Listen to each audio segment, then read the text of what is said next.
Olá, seja bem-vinda, seja bem-vindo.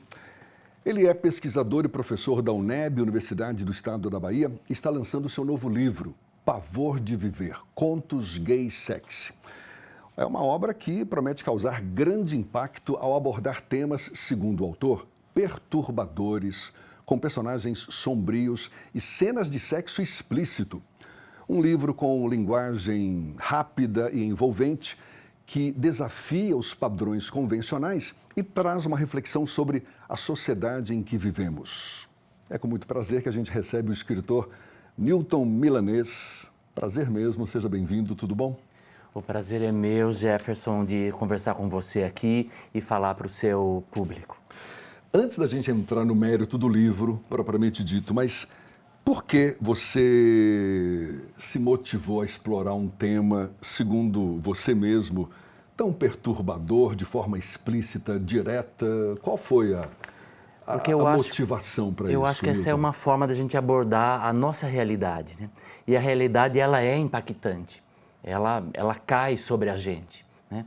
Então, quando eu escolhi falar sobre questões LGBTs, eu acho que eu teria que falar sobre as questões que realmente trazem algum sofrimento para a gente que é LGBT. No meu caso, um homem gay, cis, branco, caminhando aí para os 60 anos. Você aborda temas, por exemplo, como abusos, preconceitos, desamparo, não é verdade? Como é que esses temas refletem a realidade da comunidade LGBTQIAPN+, na Bahia e no Brasil de hoje, Newton? Na verdade, tem uma história que ela começa com uma história bastante individual para a pessoa LGBT, que é de opressão, de humilhação, de injúria, né? A dificuldade de poder expressar o seu afeto, o seu carinho para a pessoa do mesmo sexo, no caso falando de homossexuais entre homens, né? Então isso é algo que é individual, mas tem a sua relação direta com o social, né? Isso vai refletir lá como a gente vai trabalhar, como a gente vai se relacionar com o nosso médico, como a gente vai viver a nossa realidade nas escolas. Então, o individual e o coletivo, nesse caso, eles estão juntos. Então, essa era a minha ideia, né, de trazer essas questões para o livro, né? É um livro que, na tua avaliação, contribui para amenizar a dificuldade que a própria comunidade LGBT enfrenta hoje ainda por conta de preconceitos. Contribui nesse sentido? Você aborda temas que são sensíveis e de uma forma que de alguma maneira explicita ou desmistifica para a sociedade em geral? Na verdade, eu acho que os contos produzem uma catarse para quem lê, né? Para pessoas gays, né? Para homens gays e, enfim, para os LGBTs e para os heterossexuais, simpatizantes, enfim, a literatura ela tem esse viés aí bastante político nas questões LGBTs, mas são para todos os leitores, né? Com certeza eu acho que acaba dando visibilidade para os modos como a gente sente, como a gente vive, quando, por exemplo, eu vou falar da adoção homoparental, né? Da família homoafetiva, quando eu trago temas sobre a não monogamia, porque não são os casais monogâmicos, a possibilidade de viver o amor, por exemplo, entre mais pessoas, né? E de uma outra forma, diferente como a gente conhece e dos padrões que estão estabelecidos, sobretudo dentro do cristianismo. Então, eu acho que está aí colaborando porque dá essa visibilidade, né, sobre temas que a gente ouve falar, mas não costuma discutir, né? Por exemplo, como um estupro marital dentro de uma relação entre homens, ou um trauma de abuso infantil. Eu narro essa história aí, é um conto que se chama Please Don't Go, né? Todo o processo de um rapaz que vai descobrir que o que ele viveu foi um abuso e não uma relação de carinho, que era como ele compreendia. E como isso impactou a vida dele. Então, eu acho que esses temas, eles fazem a gente pensar sobre a nossa realidade, né? É uma realidade dura, crua, né, que é preciso ser discutido, né? Para você mesmo, essa é preciso ser discutido. Sim. Foi uma forma de você também, digamos, não sei se a palavra é se libertar no sentido de, poxa, são temas de difícil compreensão ou de difícil discussão, de difícil diálogo, eu colocando no papel, eu estou, de certa forma, extravasando esse sentimento, esse algo que pudesse estar contido também? Teve um pouco disso para você? Acho que tudo é sobre isso. Começa com essa experiência dentro de mim mesmo, com os meus sentimentos, né? Então, retrata a pessoa que eu sou, mesmo que não esteja contando a minha história, mas conta a história dos LGBTs com os quais eu convivo e aqueles que eu vejo como estão vivendo na mídia, por exemplo, nas novelas, nas séries, nos filmes. Então, tudo parte, na verdade, do escritor, né? Da minha própria experiência e de como eu vejo essa realidade, né? Para mim, eu tenho esse olhar, né? Às vezes melancólico, às vezes, como você disse, sombrio. E eu acho que quando os personagens são mais trágicos, eles acabam impactando mais, né? Propõem mais esse tipo de discussão. Eu pensei alguns dos contos. Tem um conto Cinderelo, Sim. que retrata um homem de 65 anos em situação extrema, não é verdade? O que você espera que os leitores tirem dessa história em termos de reflexão sobre envelhecimento, sobre vulnerabilidade na comunidade gay? O Cinderelo trata de uma questão que é muito comum quando a gente sai para se divertir, né? Que é tomar um Boa Noite Cinderela. É ser drogado durante um evento ou quando a gente está dançando numa boate, é colocado um tipo de substância na bebida sem a gente ver e o que acontece, né? O sujeito perde o sentido e aí é levado para um golpe, né? Isso mostra, né? Como a gente está vulnerável no meio desse mundo de crime, né?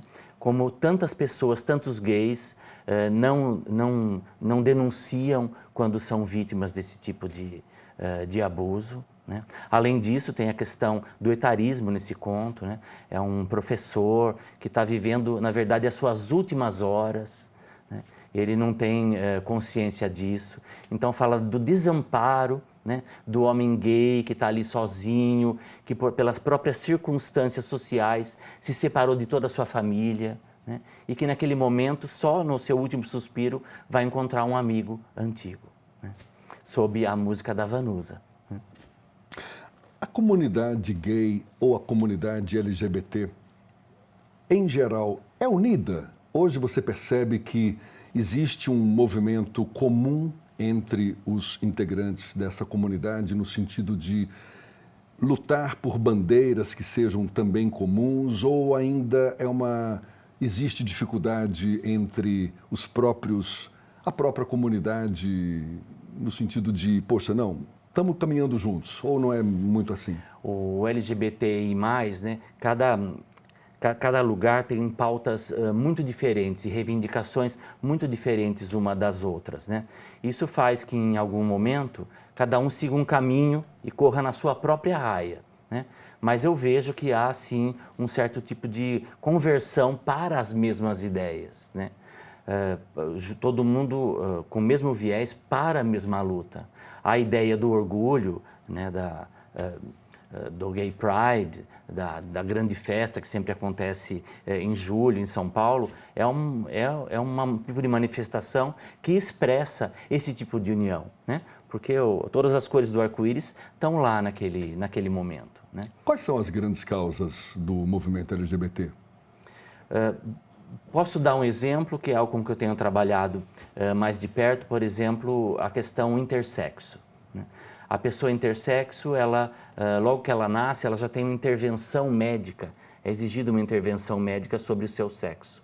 Os pais precisam decidir, né, de acordo com as explicações do médico, se aquela criança vai ter um sexo masculino ou feminino. Então, uma das reivindicações das pessoas intersexo é que essa escolha não seja feita pelos pais, mas que espere a criança no seu desenvolvimento, né, dizer qual vai ser o seu sexo e qual vai ser a sua orientação sexual. Você tem trabalhado nesse tema? Você como pesquisador? Eu traduzi um livro que eu intitulei de A Hermafrodita, né? Na verdade, o nome é em francês, poderia ser O ou A. Então, conta a história de uma jovem no século XIX, francesa, que era intersexo e conta todo esse calvário pelo qual ela passou, né?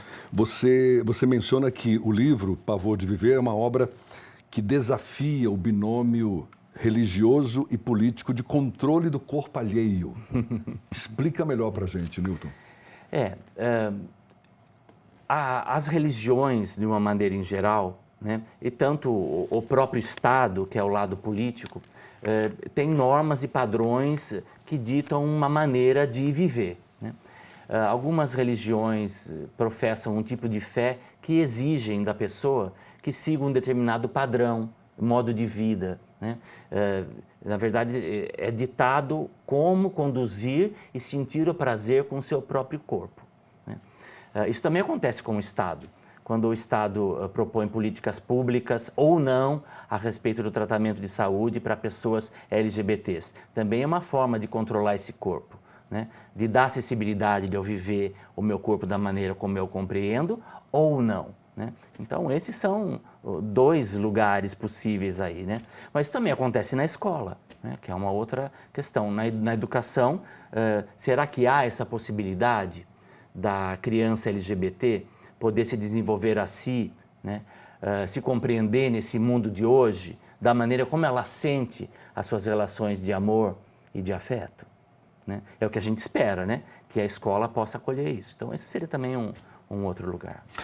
E as cenas de sexo no seu livro não são apenas eróticas, mas, aliás, eu cheguei a comentar no início, são cenas explícitas também e que revelam, cenas reveladoras dos próprios personagens e suas realidades. Qual é a importância dessas cenas na construção das narrativas, na quebra dos tabus, Newton?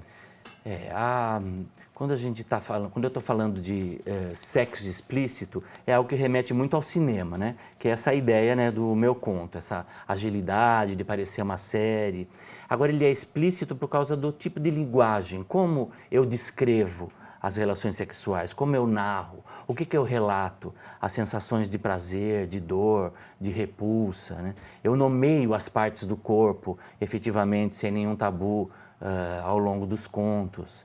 Então, isso é importante porque é um fato da nossa vida, a sexualidade, a prática sexual, mas essas cenas elas não estão ali só para descrever o ato sexual, elas são uma atitude política, porque a forma como a gente se relaciona com o outro mostra a educação que a gente teve, conta sobre a nossa própria história, fala de que maneira a sociedade nos acolheu ou não, né? Então, algumas cenas, elas reproduzem mesmo um sexo muito maquinal, né? Que é como a gente, às vezes, aprende como deve ser o sexo, né? Existe uma pedagogia do sexo, como a gente deve se conduzir. Isso também é aprendido. É uma forma de controle que é dado por uma série de lugares, né? Desde as novelas até as plataformas digitais de filmes de sexo explícito. Esse é um dado que contribui para a gente classificar o livro como voltado para temas perturbadores, com personagens sombrios. Explique melhor também por que temas perturbadores e personagens sombrios. Perturbadores porque a tensão é o tempo todo constante nos contos. Por exemplo, num dos contos que se chama Triste Família Feliz, que fala de um casal que decide por adotar duas crianças indígenas, eles vivem num eterno conflito, desde o momento em que eles se conheceram, né? Então, a relação ela já nasceu abusiva, né? E isso são formas de relação que a gente tem nas relações humanas e que a gente precisa discutir quando está falando de homossexuais, né? Isso é perturbador, né? Falar da minha relação com outro homem pode ser perturbador dependendo da situação. Ainda bem que aqui a gente tem essa possibilidade, né, de estar podendo conversar sobre isso, falar com isso sobre o público, mas isso não é aberto o tempo todo. Agora imagina quando uma relação dessa ela é estranguladora para as duas pessoas que estão vivendo. Então isso é muito incômodo, isso é muito sombrio, é muito insólito, né? Apesar das conquistas que se comemoram, né, de um tempo para cá, tanto em termos de direitos, como até de espaços mesmo para abordar temas sensíveis como esses, não? E eu reparei que você também incluiu trilhas sonoras em cada conto do livro. Quero saber como é que foi essa inovação, mas já a gente volta nessa conversa com o escritor Newton Milanês, que está lançando esse livro Pavor de Viver, Contos Gay Sexy. E a gente volta num instante só.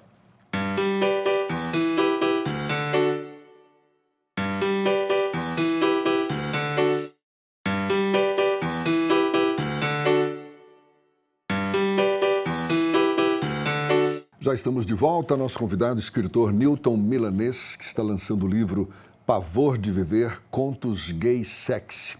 Segundo ele, um livro que aborda temas perturbadores, com personagens sombrios, cenas de sexo explícito.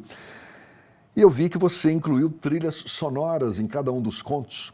Explica primeiro como é que foi essa inovação, como é que isso contribui para a experiência do leitor e qual o processo criativo por trás dessa escolha, Newton? Bom, a música faz parte da vida, né? Tudo que a gente faz com música no cotidiano, né? E a literatura, eu acho que ela precisa se aproximar disso do nosso dia a dia e incorporar elementos que trazem prazer e que, na verdade, contam quem a gente é, né? Então, as músicas, elas aparecem realmente citadas dentro dos contos, né? Então, frases das músicas, versos, né? E elas, na verdade, elas estão ali para produzir sentido sobre a história da vida da personagem. Obviamente que eu não posso negar que essas músicas atravessam a minha própria vida e, nesse sentido, é de novo a minha experiência da minha vida atravessando ali a construção da personagem. A gente está falando do livro, temos 2 livros aqui, o público já deve ter percebido. Esse mais recente está aqui, ó, Pavor de Viver, Contos Gay Sexy. E essas trilhas sonoras, aqui, ó, eu já tinha dado uma espiada antes, tem o QR Code, não é isso? De cada um dos contos, aí com o celular, vai ali e acaba decifrando o código aqui para acessar a trilha sonora, não é verdade?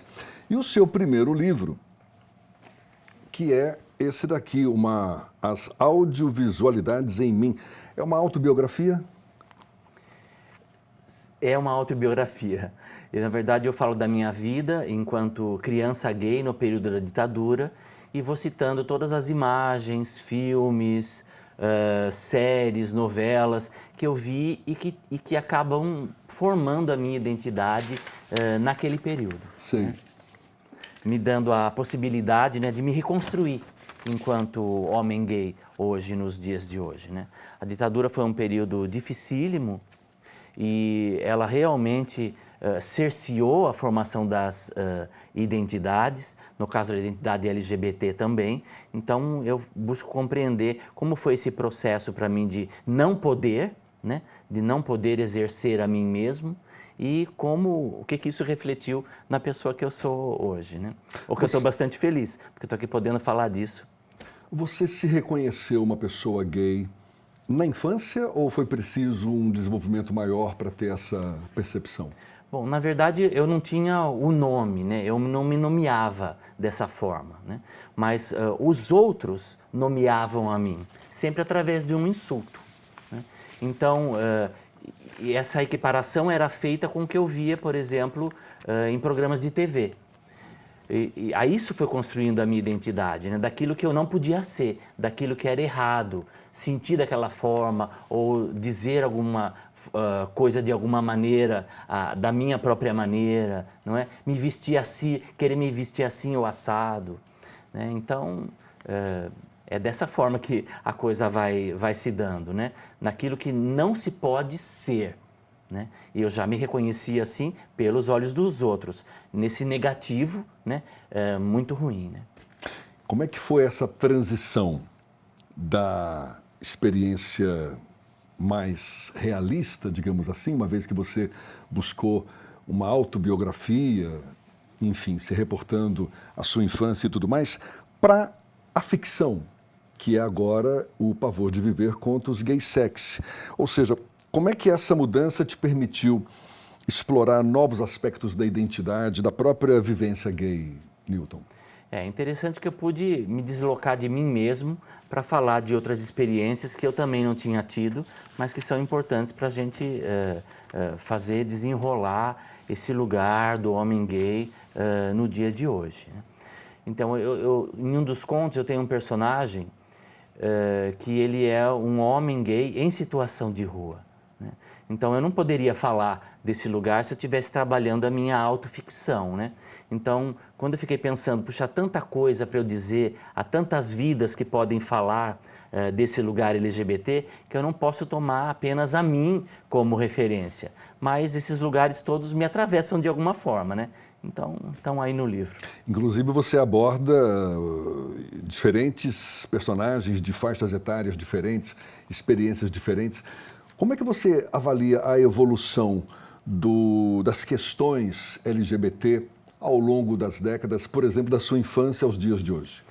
Quando a gente pensa nos anos 70, que foi o período da minha infância, não havia possibilidade, né? Não tinha visibilidade, né, para as pessoas homossexuais, para as lésbicas. Na verdade, só se pensava, se falava algo, né, era sobre homossexuais e as lésbicas. Não entrava aí o intersexo, as pessoas trans, enfim, os pansexuais. Então, a coisa era... é como se houvesse um desvio no modo de sentir e viver a vida. Obviamente, né, a gente já saiu desse campo da patologia há bastante tempo, a gente conquistou muitas coisas, inclusive em termos de políticas públicas, na educação, vamos pensar na saúde, então na política. Então tem muitas pessoas LGBTs na política, é preciso essa representatividade. Então realmente eu acho que em termos aí de 40, 50 anos, a gente tem uma jornada, mas ela, pelo tempo, eu acho que a gente não conquistou tanto quanto a gente deveria, né? E a gente vive ainda e sofre com os mesmos problemas lá dos anos 70, quando eu era criança, né? Vez por outra, a gente tem notícias de pessoas LGBTs que acabam se suicidando, né? A vida se torna insuportável ao ponto de não poder mais viver a sua própria vida. Sem falar na violência que ainda é praticada contra os LGBTs em geral, não? Em termos de transfobia, de homofobia. Essa própria nomenclatura é uma conquista, não? Antes, como você comentou, só se falava em homossexuais ou lésbicas. Hoje, LGBTQIAPN+. São quantos gêneros hoje? Bom, eu não sei se saberia dizer quantos, porque eu acho que a gente não sabe quantos. Nem se sabe exatamente, né? Porque a sexualidade ela é tão múltipla e ela prolifera de uma maneira tão diferente para cada um, que a gente vai precisar cada vez mais de nomes que designem a existência de cada pessoa, né? Eu acho que essa é a importância de nomear, né? De a gente trazer novos nomes, porque a gente tem novas pessoas, a gente tem novos modos de vida, novas existências. E o nome tá aí para isso, né? Como se fosse vou tomar uma palavra, essa que é do batismo, que é a partir do batismo que você passa, né, a se exercer, a ter um determinado pertencimento. Então a palavra, essa é a função da palavra, dizer o que é uma coisa, falar sobre como vive quem é uma determinada pessoa. O livro está recém-saído do forno, mas já deu para perceber algum retorno, algum feedback? Que retorno que você já teve de quem teve acesso ao livro, Newton? É muito bacana, porque quem está lendo o livro sempre volta a falar dessas questões da música, como é legal, por exemplo, ler o livro e estar ouvindo a trilha sonora daquele conto em determinado momento. Há também uma questão de espanto, ainda que a gente esteja em 2024, as cenas de sexo explícito, às vezes elas chocam, justamente por causa da nomeação, né? Mas também não é algo novo, isso de nomear as partes do corpo, de descrever exatamente a relação sexual, né? Por exemplo, queria falar de um livro que se chama A História do Olho, de 1926, de Jorge Bataille, onde ele faz exatamente isso. Então, um livro de 100 anos atrás, né, já trazia essa discussão, né? Mas algumas pessoas ainda se impactam, né, com a questão do, entre aspas, sexo explícito. Inclusive, deixa eu te perguntar, ele contribui também para o enfrentamento de traumas sexuais? Porque eu vi que tem um conto, que é o Please Don't Go, que narra a história de um jovem que esconde a sua dor e sexualidade após ser abusado. Tem esse viés também, Newton? Tem. Por identificação, quando uma pessoa LGBT está lendo o livro, ela se reconhece ali. Eu tive bastante esse retorno no primeiro livro com Audiovisualidades em Mim. Muitos colegas e amigos disseram para mim, nossa, você está contando a sua história, mas eu via a minha história. Parecia que você estava falando de mim, né? Eu vivia as mesmas coisas que você viveu. E pessoas mais jovens do que eu, que nasceram nos anos 80, nos anos 90, até nos anos 2000. Então parece que essa história no social de repressão, de não aceitação, ela acaba se repetindo. Daí a necessidade da gente realmente trazer essa discussão e falar sobre ela, fazer ela proliferar e a gente discutir e levar para vários âmbitos de discussão. Muito mais do que simplesmente sermos acolhedores para o público em geral, para essa diversidade toda que compõe a nossa sociedade, quais outras questões que você citaria como fundamentais, essenciais para a discussão, para a desmistificação, enfim, para a busca da harmonia entre todos nós, entre todos os diferentes, mas especificamente temas relacionados à comunidade LGBT? A questão LGBT, eu acho que ela tem que ser tratada desde o início nas escolas, com a formação, né? A proposta educacional, mesmo aqui no terreno da Bahia, ela tem essa indicação, né, de trabalhar a diversidade dos afetos, do amor, da raça. Bom, isso é bastante legal, né? Então tem uma discussão no DCRB, que é o Documento Curricular Referencial da Bahia, que propõe que a educação esteja voltada nesse âmbito, né? Isso precisa, na verdade, ser desdobrado diretamente na sala de aula, e não apenas na sala de aula com os professores, professoras, alunos e alunas, enfim, na escola como um todo, mas na relação da comunidade a qual pertence a escola. Então, eu acho que precisa desse trabalho na escola e da escola com a sua comunidade para depois tomar todo o município. Eu acho que se tem algo para o LGBT para a gente fazer, né? Você perguntou das questões, né? Sim. Eu entendi, mas a gente precisaria começar por aí. Agora, o que precisa ser abordado, né? As questões de saúde, as questões educacionais e as questões de trabalho. É a questão da empregabilidade, né? Então, quem são os LGBTs que estão fora do mercado de trabalho por serem LGBTs?